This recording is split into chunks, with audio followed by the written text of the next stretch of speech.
So everything that we cover is literally the most profitable in terms of the time investment and covers both aspects of the property. That's your cash flow as well as making lump sums from deals. Okay. So we cover the planning gain, we cover value add, Nigel, like you were mentioning, but we are more inclined towards planning gain rather than actually developing the sites. Okay. We've been through the process many times and it's really, really a painful journey. Not that we won't do it. All I'm saying is we are not as much inclined. And then on the other side, we are focused on block management and hotel management. And there is a certain criteria that we cover that will allow us to be able to afford a manager on each deal. That's 9 or more units in a block lead and 30 or more rooms in a hotel.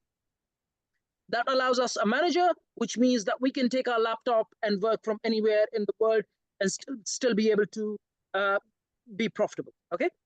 So that's what we're covering. Now, today's session is all about the best way to approach a land. Okay. I have been asked this question. I think this is probably one of the most top asked questions. Okay. I personally find finding investors not necessarily difficult. So finding money is not difficult. If you have the right deal, there are other investors out there that will give you the money. Finding deals has become a lot more easier with the tools these days, and then obviously with experience. Matching timing of money and investors is still a challenge, will always remain a challenge. So sometimes there's lots of money and not enough deals, and there's sometimes lots of deals and not enough money, and matching the timing can be sometimes challenging. Not all the time, but sometimes. Hopefully we're getting to a point where even that will not be a challenge anymore. But like I said, I come across way more people asking, what is the best way to approach a landlord? Now, here is the trick, okay? When you use the tools like Nimbus Maps and the tools that we use behind the scene, if you don't know which tools we use and how we do things, please go back to the last session. If those who have not watched it, please send me a message. I'll send you the link to the last session so you can watch that. This was last Saturday's session that you can watch. That will show you how we generate leads. But once we generate leads, what it does is within that lead generation, covering all 3 strategies, because we are only looking at 9 or more units in a block, I already know from experience that you can afford a manager. Imagine if it makes you 500 a unit, 9 units will make you 4,500. You can pay a manager 2,000. You'll still be profitable at 2,500. Now that's a bare minimum. Likewise, if you look at a hotel, if it's 30 or more rooms, it will allow you to afford a manager and still be profitable at the back of that. Nigel, if you send me a WhatsApp message, I'm going to write my number in the chat box and I will share the link of the session with you.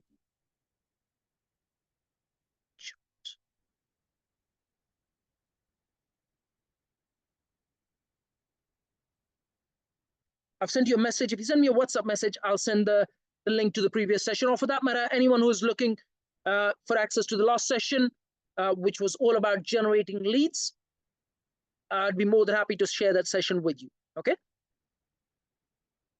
But within the 3 strategies that we focus on, as soon as you've hit the criteria of 9 units in a block or more, 30 rooms in a hotel or more, you can afford a manager, and then you're only overseeing the project and can do that from anywhere in the world with a laptop. But when you look at development deals or planning gain deals or value add deals, the only time they go on the spreadsheet, which is for our franchisees, when you become a franchisee, you can get access to these leads from us. When you look at that sheet, it's already about 1.5. So on a 3-level due diligence, 1.5 of that due diligence, that's almost 50% of the due diligence, is already done before it goes onto the sheet. And then once you approach the landlord, we're going to practice that, and then I'll share the rest with you. In fact, let me share the rest with you so you can jump and start practicing that. Once you approach the landlord, our job practically is to just build rapport, not talk numbers. Because at a 1.5, that's on a scale of 3-level due diligence. If 1.5 is done, we still have not done a reverse engineered appraisal, which means we cannot talk about money. Okay? So the first approach to the landlord is not about negotiation, not about money. It's about just getting to know the person and what is it that they want from the situation. Okay? It's not about negotiation. You are probably highly likely going to get pushed by these landlords to say, oh, how much are you going to pay me for my property? Do not answer that question. If you give them an answer for any reason, the likely is that number is going to be wrong, and then you would have lost the deal. Even if it was $1 million plus profitable deal, you'll not be able to close it if you give that number at initial in meeting. So do not talk numbers.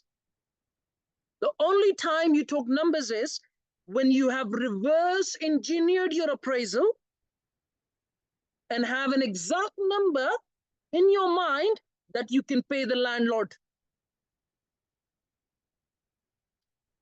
For those who do not have a spreadsheet of the full appraisal, please send me a message and I'll share with you a template that you can use to reverse engineer any development deal. Either it is a development deal, a conversion deal, a refurb deal, it doesn't really matter. The same template applies. Send me a WhatsApp message and I'll share the template with you. It has to be reverse engineered, starting from GDV, that is your GDV and your exit, knowing exactly who your buyer is going to be,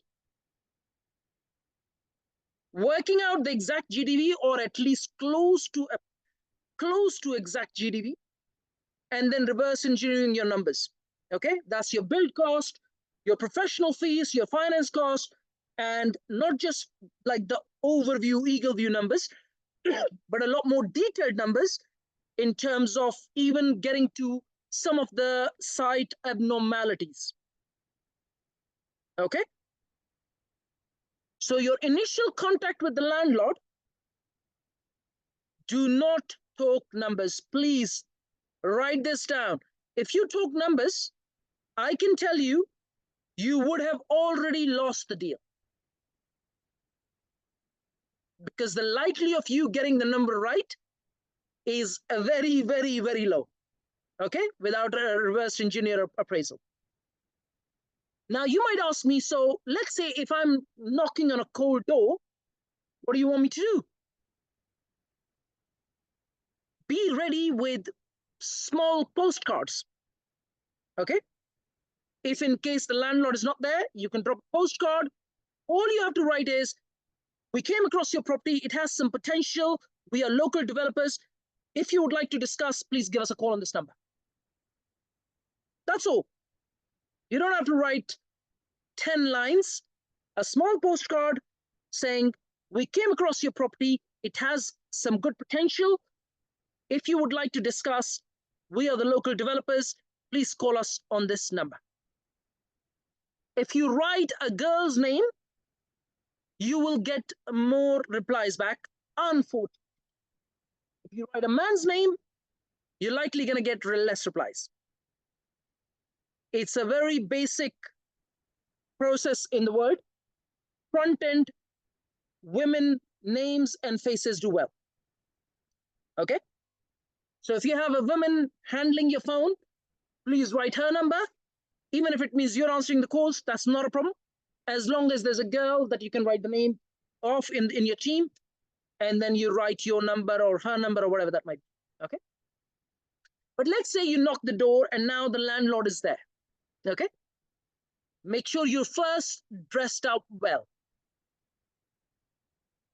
Unfortunately, people still buy books and people with the first impression. That's a suit and a tie and a formal wear. Even if you don't want to wear a tie, that's okay. You still go in formal wear. Okay? Nice jacket, brushed up, well presented. Okay? Do not turn up to a landlord's door in a t-shirt. Okay? I used to be like that sometimes. I don't do that anymore. If it's a formal, presentable meeting, you walk in presentable, formal. Okay, now let's say you knock the door and the guy turns up, okay? And let's say he is a rude guy, right? Let's deal with the difficult situation first, okay? Let's get that out of the way, okay? Let's say it's a sort of rude person. He says, okay, do you want to practice with me? Nigel, I don't know. Who wants to practice with me? Nigel, do you want to practice with me? It seems like nobody is scared. Who wants to practice? Raise your hand. I'll practice. Sure. You want to practice? All right. Okay. So you're the rude landlord, and I'm knocking the door. Okay. Now, before I jump on this, Nigel, literally give me a few seconds. Okay. So guys, so some of you may already know this, right? This is the model you need to use when you're approaching landlords directly. It's a model called GROW.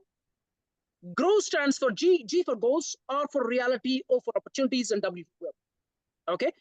So all of your communication needs to be based on the GROW model. Quite a lot of members here would already know this, right? Because some of you are regulars, okay? So you ask questions based on the GROW model. Okay, we're gonna start, Nigel, okay? So you play the hardest, badass person you can imagine, okay? It doesn't bother me, okay? One thing I learned was, a long time before we start, Nigel, is in marketing and networking, okay, a no means next opportunity, okay? So we're gonna start, Nigel. Knock, knock, knock. Hello, who's that? Oh, hi, my name is Jack. We are actually local developers. Oh my God, another person trying to sell to me. I get these all the time. You know, I'm busy. It's a Saturday morning. You know, this is my time with my family. Goodbye. I sincerely apologize. Can I just leave my number? We're local developers. We're not trying to sell you anything. We're just trying to help you. Just leave your number, and if I decide to get back to you, I will do. Thank you very much. I'll leave my number and I move away. Guys, if a situation like this comes, do not push your way any further. Do not push your way any further. I'll tell you why. Nigel just said, I'm spending time with my family. I am going to leave him alone. I will leave my number, okay? And I will come back in a week's time, okay? Here is what happens, okay? Let me share with you some numbers behind the scene, guys. I close 80% of my business have been doing by just follow-ups. Follow-ups. People want to see people who are persistent, okay? If someone is rude on the door with you, just be polite, leave your number, and leave the door. Now, on a scale of 1 to 10, depending on how rude they are, okay? If they are a 5, I'm not leaving the door. If they are a 10, I'll leave the number and leave the door, come back a week later, okay? If they are even a 7, I'm still not easily leaving the door. But if they're an 8, I would leave the door. Are you with me?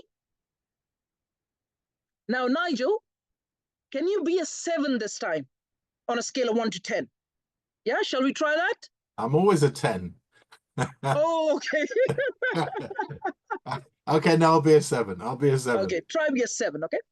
All right, knock, knock. Hello. Hi. Hi. Hi. Oh, so my name is Jack. What's your name? My name's Nigel. Pleasure meeting you, Nigel. We are actually local developers, and we came across your property. There's quite a bit of potential in your property. I was just wondering if you have maybe only 5 minutes to discuss this, please.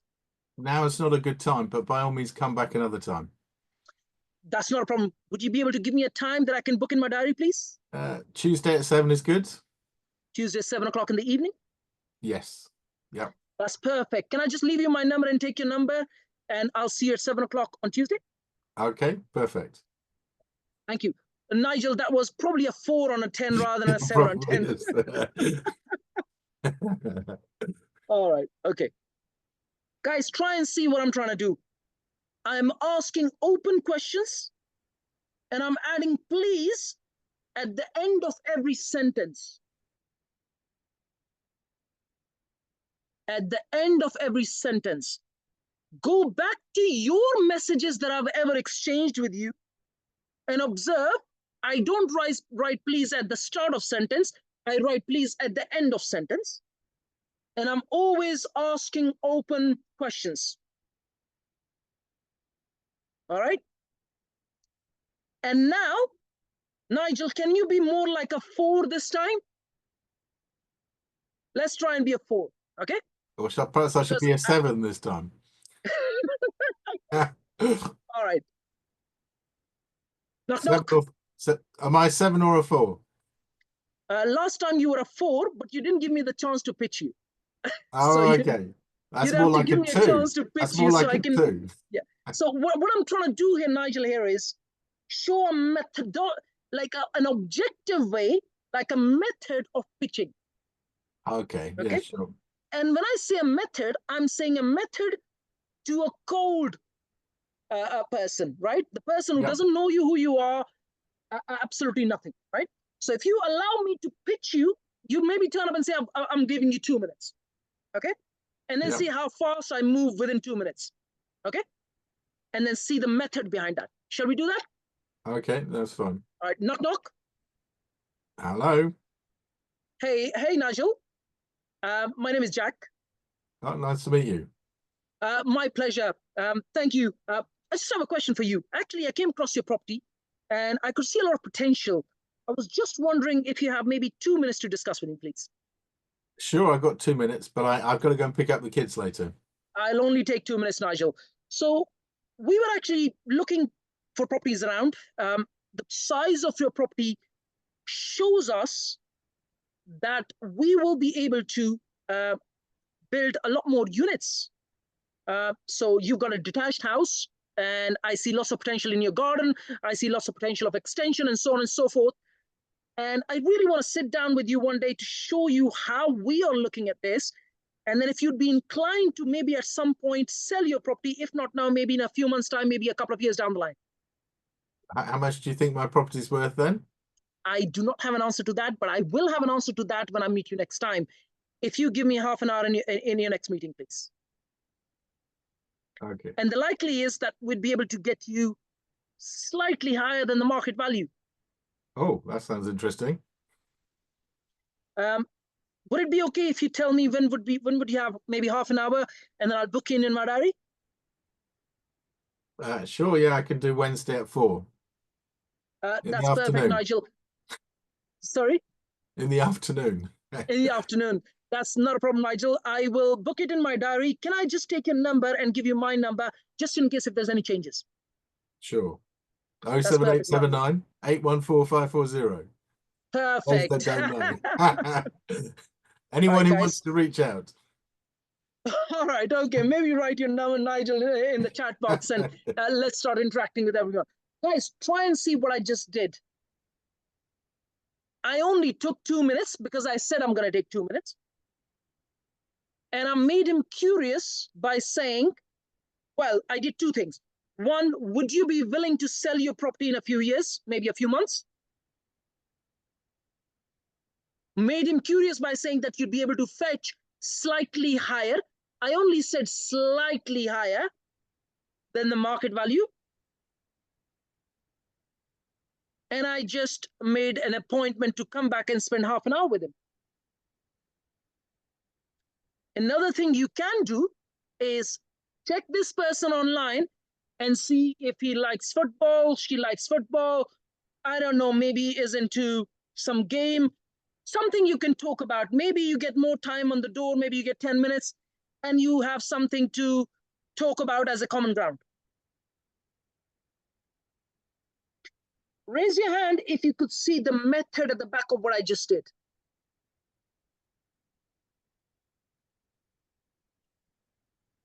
Thank you.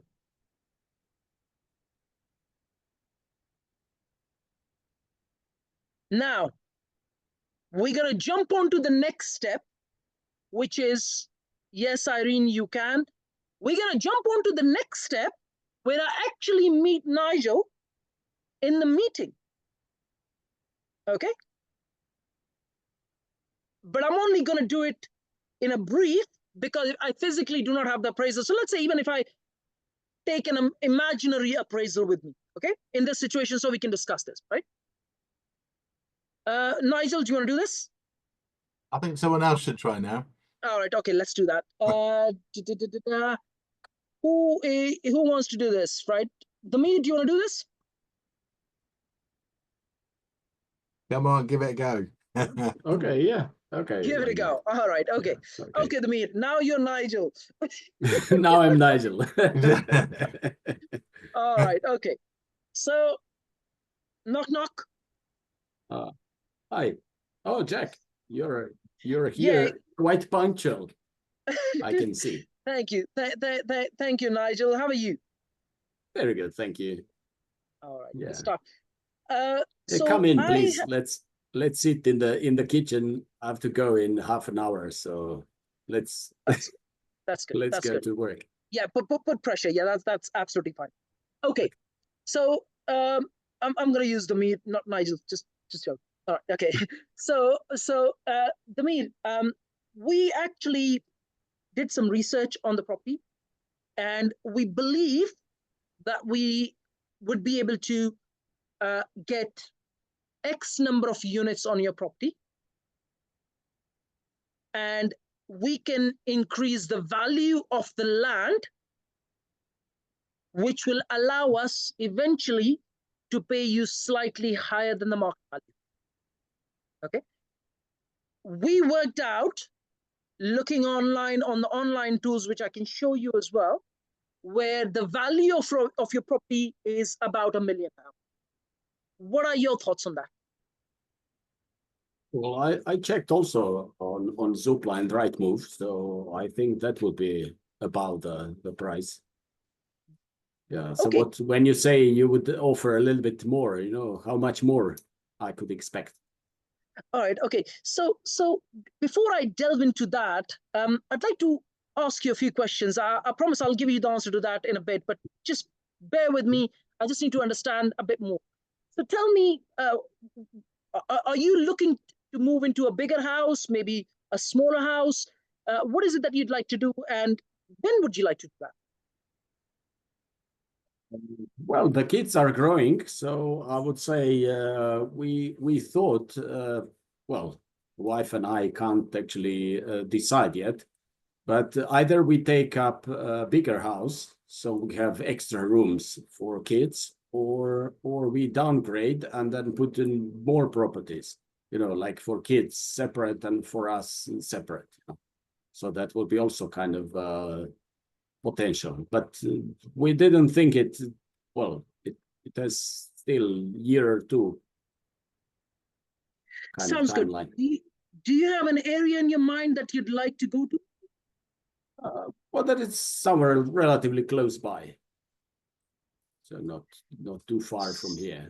Sounds good. And do you have any plans to move to a country out of UK, or do you plan to stay here? Generally stay here. Yeah. Generally stay here. Okay. Sounds good. Okay. So what we are thinking is, if you've got anywhere between 12 to 24 months, would like to propose you £1 million plus extra based on the potential that we will achieve on your property. that means that you could walk away with somewhere in the region of 1.1 million. That's 10% above the market value. At the same time, we work very closely with some of the local agents, and we've been told that even though you put properties on market value, they normally don't achieve that number. The number achieved is normally about 5% less than that. This is information that's available online. You can also speak with your local agents as well. They will be able to share that with you as well, which means that if you were to put your property on the market, you're likely going to achieve somewhere in the region of 950 grand. So that means that we would be able to pay you roughly about 15% more than the price that you would potentially achieve.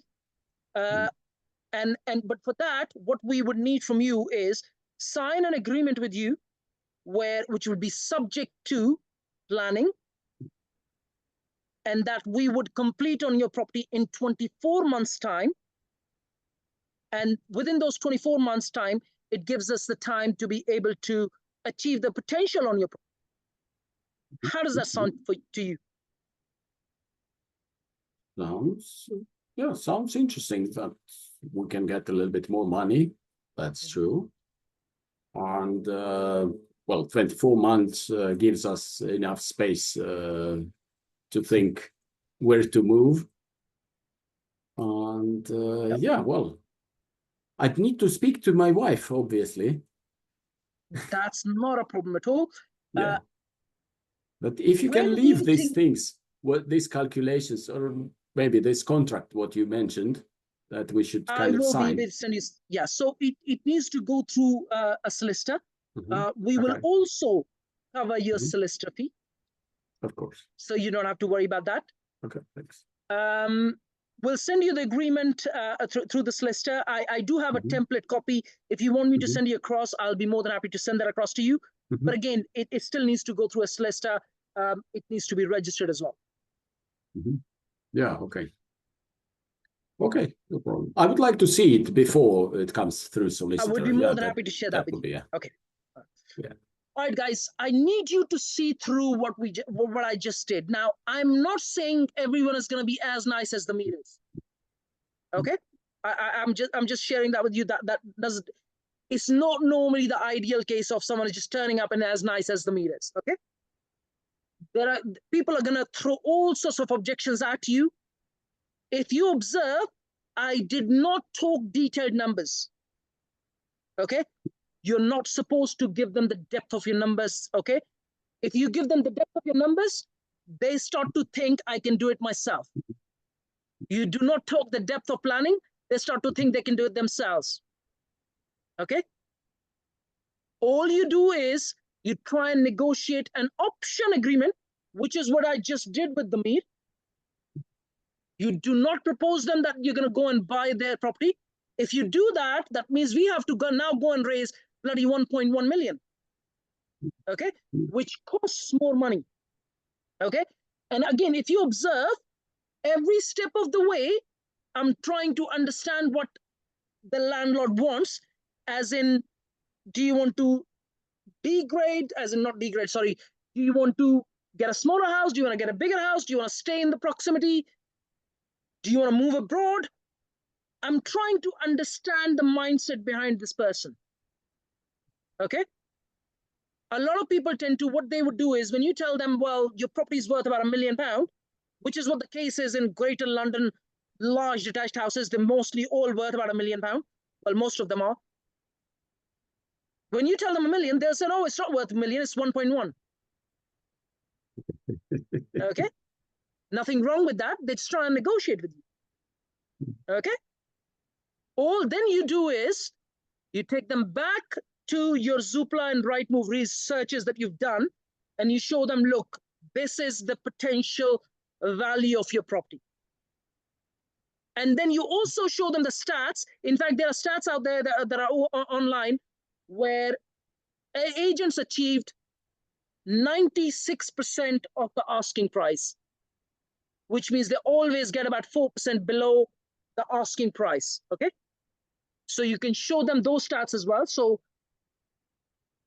you're not trying to tell them that you're wrong.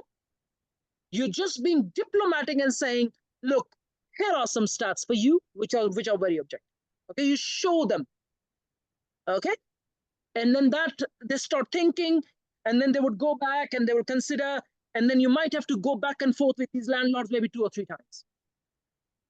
Okay, but remember, the first question you want to ask is, would you be willing to, at some point in 12, 24 months time, sell your property? Because if the answer to that is no, you're wasting your time. Okay, you want that yes right at the start of the first meeting. Okay, and if you observe, everything that I asked was open questions. Everything that I shared was mostly quite diplomatic.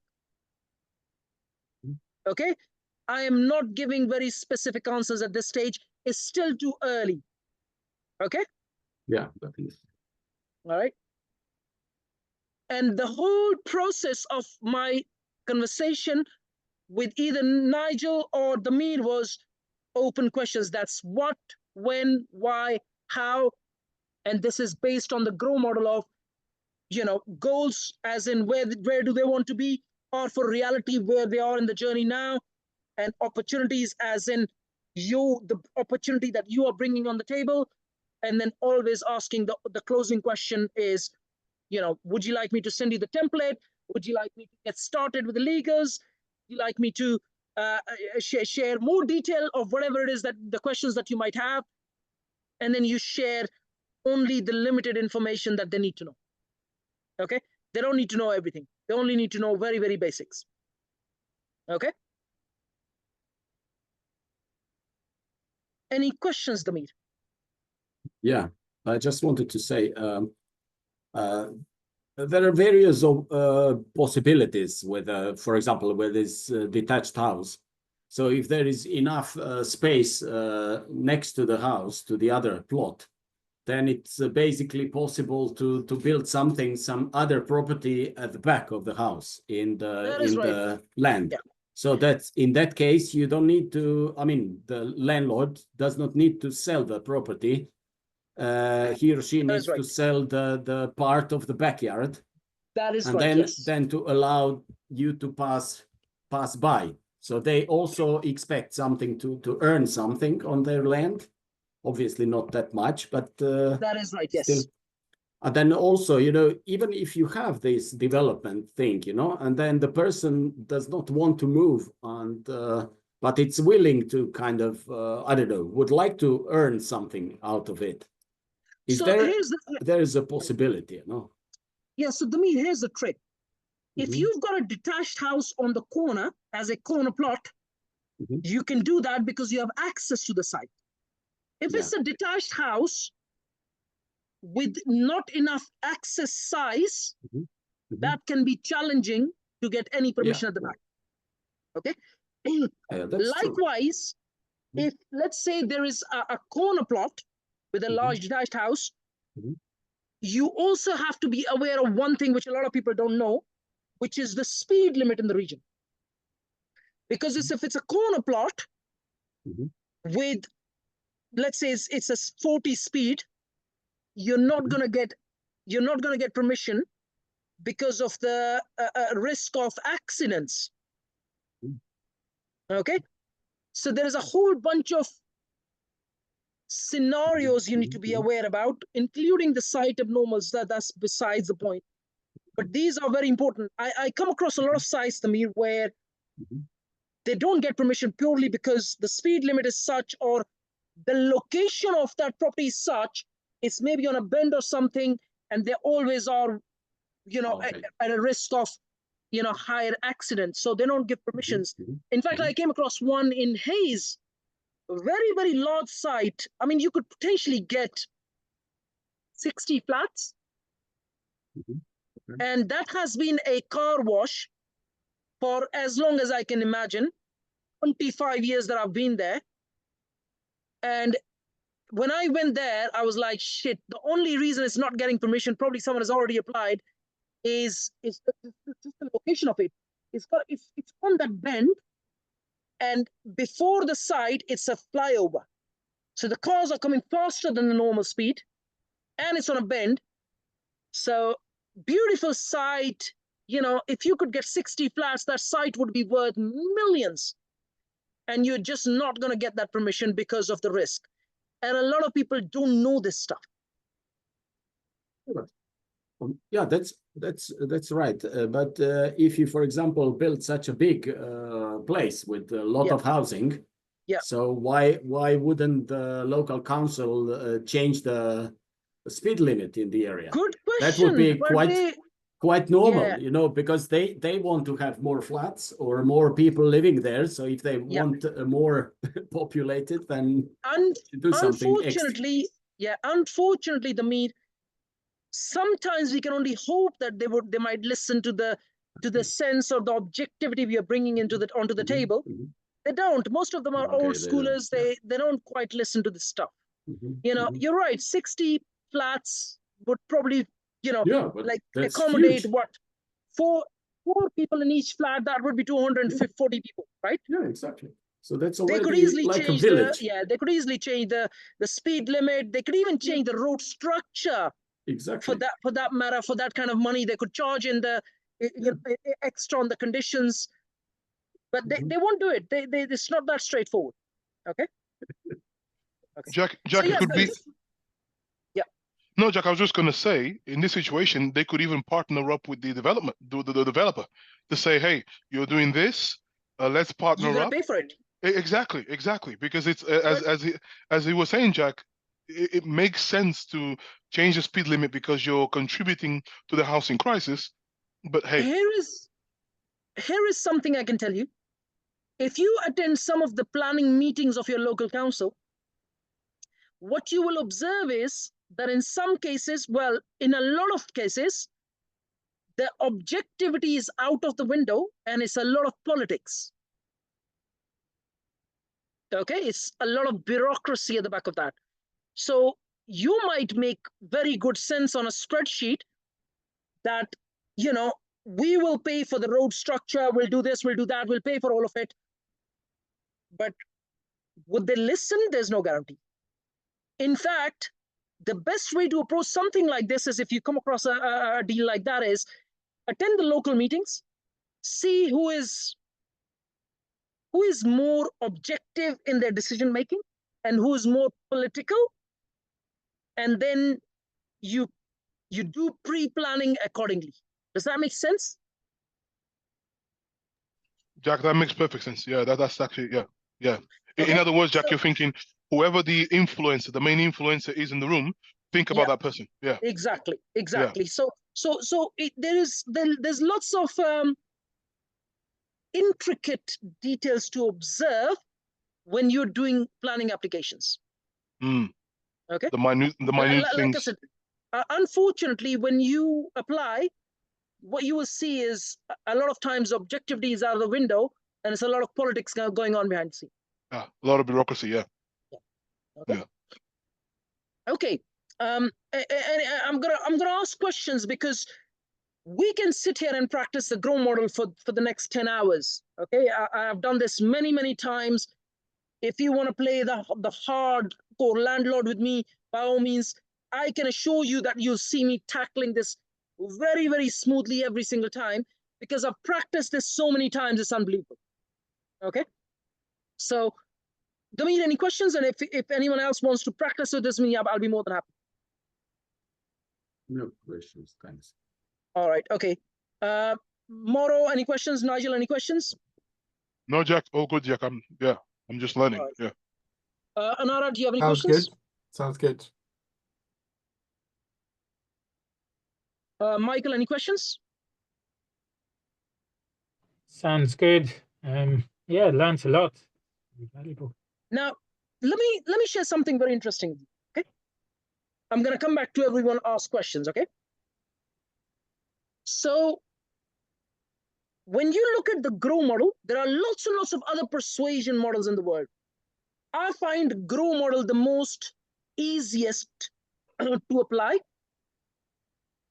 All of my conversation, all of my marketing, all of our sales, all of our leadership skills, everything that I do, everything that I say, everything is based on the GROW model.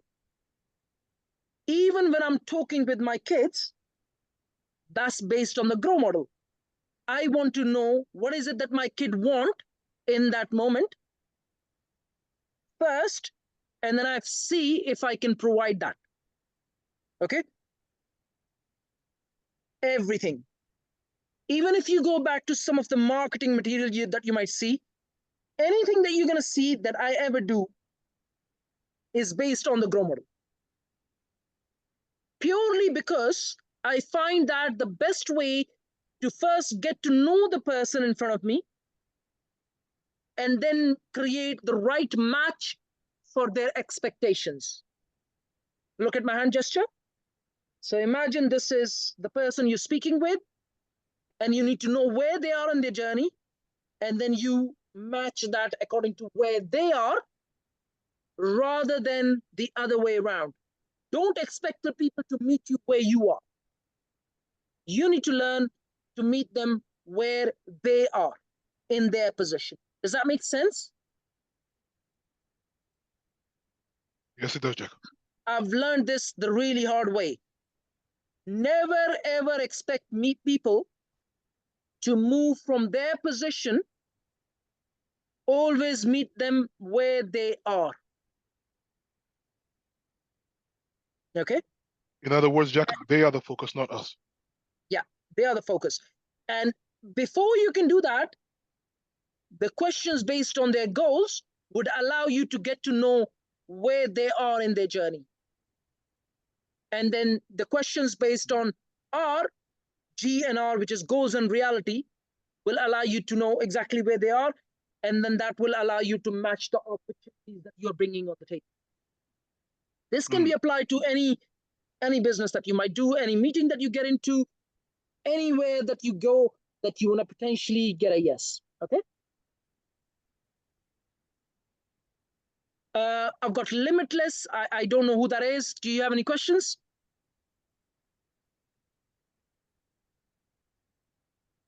Grace, do you have any questions? Not at the moment on that one. All right. Okay. Bossman, do you have any questions? No, Jack. Okay. No, Nigel has you. written. Yeah. So Nigel has written win-win. That is true. Always looking for a situation where you can create a win-win for everyone. All right, guys. Here is something. There's a couple of things I want to share with you. One is, I always say this, right? I always say this. I always say this to myself. I always say this to everyone. If you do not believe in yourself, there's absolutely no reason for anyone else to believe in you. Okay? When you walk into a meeting, if you sit with someone like me, I can tell you within 2 minutes if you believe in what you're talking about.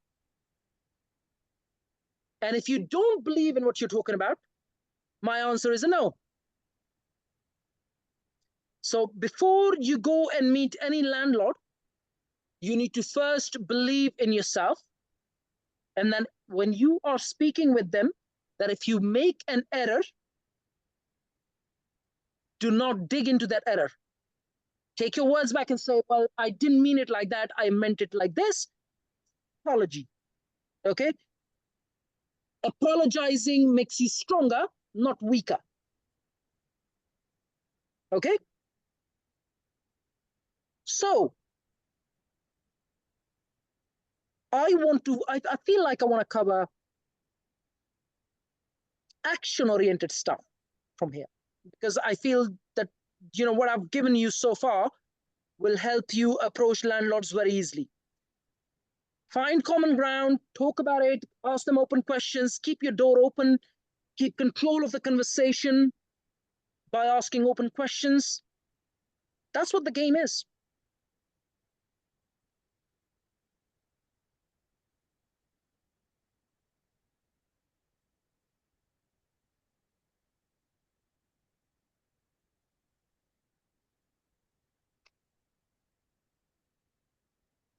So I'm going to cover two things, right? One is for those who are already not a part of our inner circle, that's the franchise group. If you'd like to know more about it, on how we generate these leads and how we close these deals, you can send me a WhatsApp message and I'll be happy to share the link to the page with you, so you get more clarity on that. My number is in the chat box. That's 07886 962647. That's 07886 962647. And here is something that I want to cover in detail. Okay. Raise your hand if you struggle with getting a yes from people. Raise your hand if you struggle to get a yes from people around you.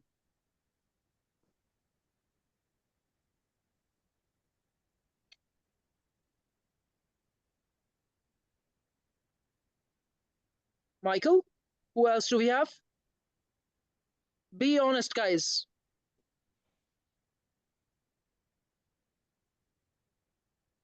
For me, Jack, it's a bit of both. It's more. Yeah, that's absolutely fine. Yeah, a bit of both. It's more Jack approaching. All right, guys. Here is something that I'll tell you interesting, okay? If you have learned to get a yes easily from people, I can see a few hands. Thank you.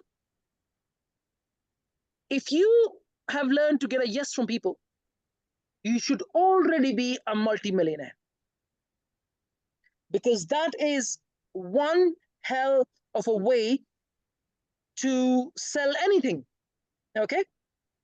I can tell you that the only reason I've managed to get to this point in life is not because I understand property or investments or money.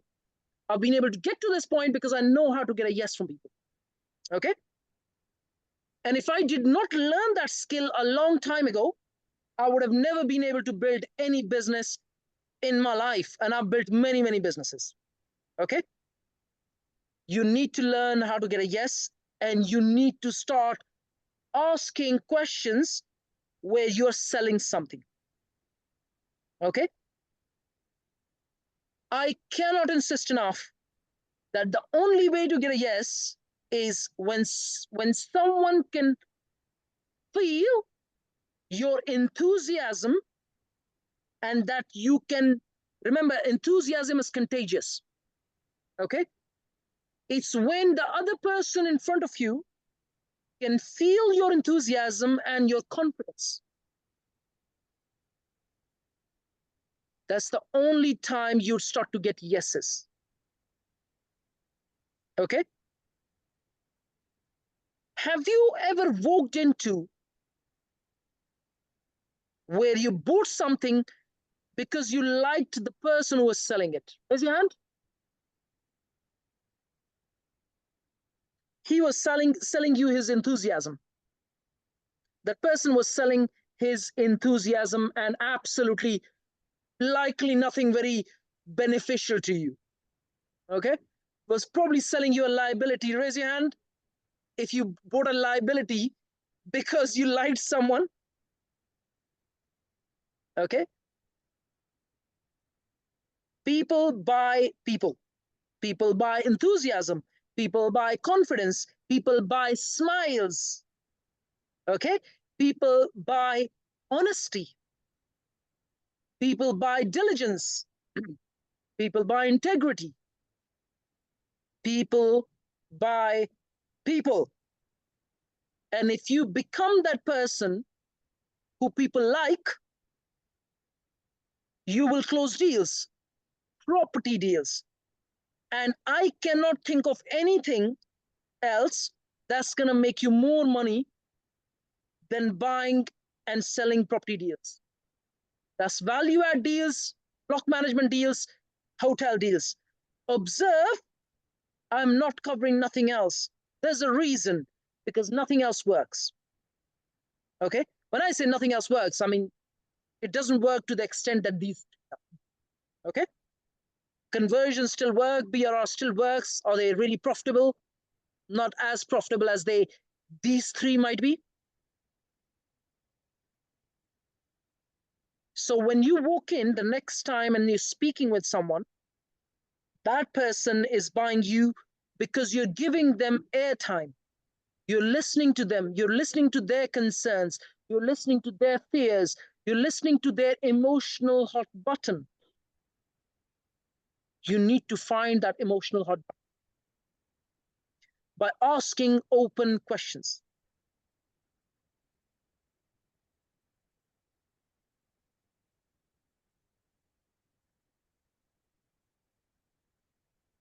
So when next time you walk into a meeting, what percentage of airtime would you give the other person? 80% or more? 20% you can take. I tend to take 10% airtime when I'm trying to get a yes. I give 90% airtime to the other person. All I do is ask open questions and understand what the person is all about. Try to go back to our interaction. If you've interacted with me previously, what kind of questions I asked you? What is it that I was trying to do? What was the method behind it? How did you feel about it? Remember, at the core, we are emotional beings. We take decisions with emotions. Write this down if you don't know this. We take decisions with emotions and try and prove them with logic.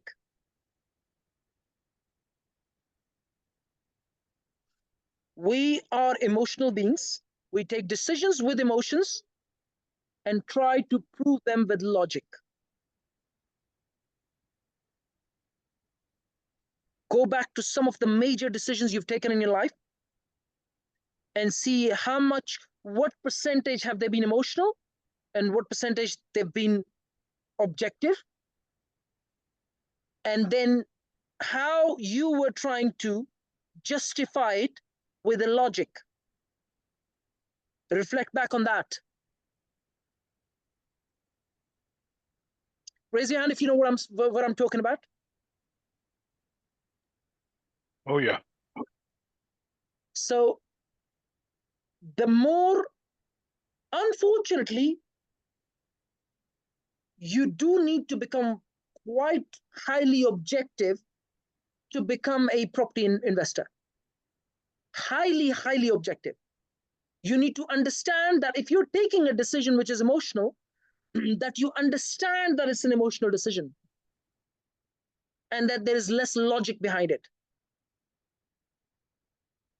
Likewise, on the other side of the coin, that the people that you'd work with, we're talking about landlords here, the fact that you know people take emotional decisions and they prove it with logic, that's an answer for you that money is secondary.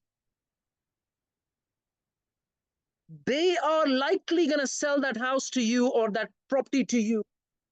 There is an emotional reason in the back of that.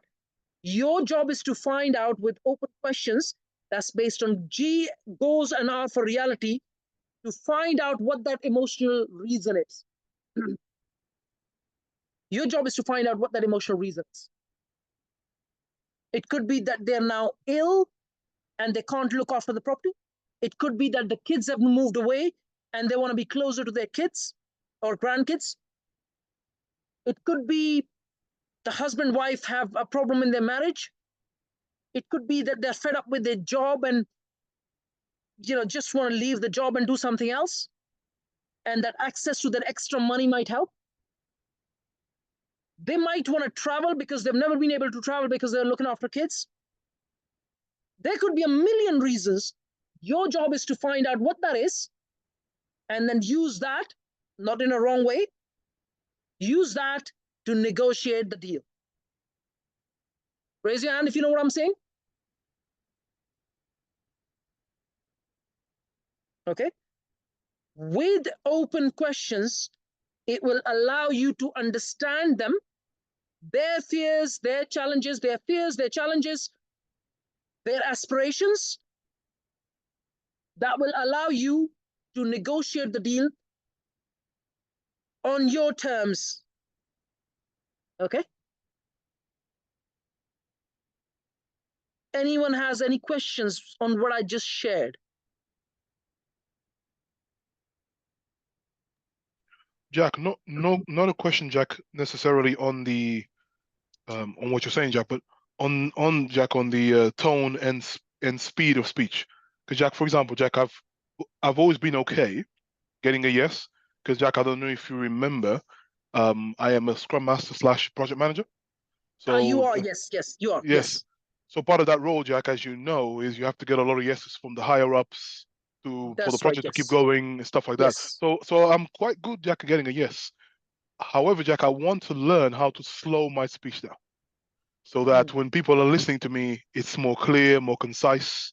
So I just wanted to ask you, Jack, do you have any tips for that? Do you have any, So what I tend to do is there's okay, it's a lot less to do with your body language and your tone, and a lot more to do with your internal dialogue. Right. I'll tell you what I mean by that. If you are internally desperate to close the deal, you're going to talk too much. Yeah. You're going to ask the wrong questions, and you will not be able to slow down. Right. Yeah. When I walk into a meeting, because I'm not desperate, my body language is pretty slow and clear. I take my time to speak as well, if you observe. If you observe, not just that I take my time to speak, I can speed up my tone and slow my tone, and then sometimes really slow it down when I'm asking a question. And that's because my internal dialogue is very clear. As much as I need this person, the person in front of me needs me as much. When you keep that in mind, and plus swapping the word or changing the word sales to serving, that makes a big difference. Because when I'm speaking with someone, I'm not trying to sell. I'm not trying to sell. I'm trying to help. And when you make that internal dialogue clear, it becomes a lot more easier to, like, you can have a lot more defined tone in your body, your body language. You will be a lot more defined. You'll have a lot more clarity when you speak. Your questioning will be slower as well, because you want to really, it's almost like you're having an internal dialogue while you're listening to him, and then creating the next question based on their answer. Gotcha. Yeah. Okay. But it's about really slowing down. You know, I mean, I normally speak really fast, but just try and observe how sometimes I can just slow down. Yeah. And that's because I have a very clear internal dialogue of my own of what is it that I want to cover that would help me help this person. Yeah. Okay. If you go with full integrity of, I really want to help this person, I promise you, everything that will come out of your mouth, your body language, your tone, it will be just perfect. Okay. But if you're desperate, everything that you will say, everything that you will do, including your eyes, which is the most important part of body language, they'll all be giving wrong signs. Okay. Yeah, that makes sense. That's very, very important. Okay. So for those of you, I actually was trying to pull up some numbers. Damir, your sheet has like 700 plus leads. Bossman, I think your sheet already has like 100 plus leads. Moro, I think your sheet also has like 100 plus leads. Anara, your sheet has a couple of hundred. Irene, even your sheet has a few hundred leads. Yeah, so go back and check your sheets. If you don't have access, send me a message. I'll give you access to your sheets and start working on them, guys. Those who are not a part of this and they want to be a part of it, send me a WhatsApp message. I will share with you. What you will find is, here's what you will find. We are literally, and I mean literally, 1,000 times better than every single franchise out there. That's how good we are becoming. We are 1,000,000 times better than 21st Century 21. We are literally a million times better than sourced. I've had so many sourced franchisees approach me and says, that's a crappy franchise. Reach out to me. I will show you how literally a million times better we are. Okay. And then how we are closing deals behind the scenes. Okay. As long as you do the work behind the scene, you will close deals. Okay. Those who are already looking at sheets, guys, update me every day. Between me and my colleague Nisha, we are not just going to close loads of deals. What we're going to help you close the deals, and that we will hold you accountable as well. Without accountability, you're not going to go too far. Okay. That's what the trick is. Okay. Yeah. Literally, if Nisha is messaging you or if I'm messaging you, we are trying to hold you accountable for your activity of the day, because without it, you're not going too far. Okay. All right, guys, this is today's session. I'm gonna stop recording.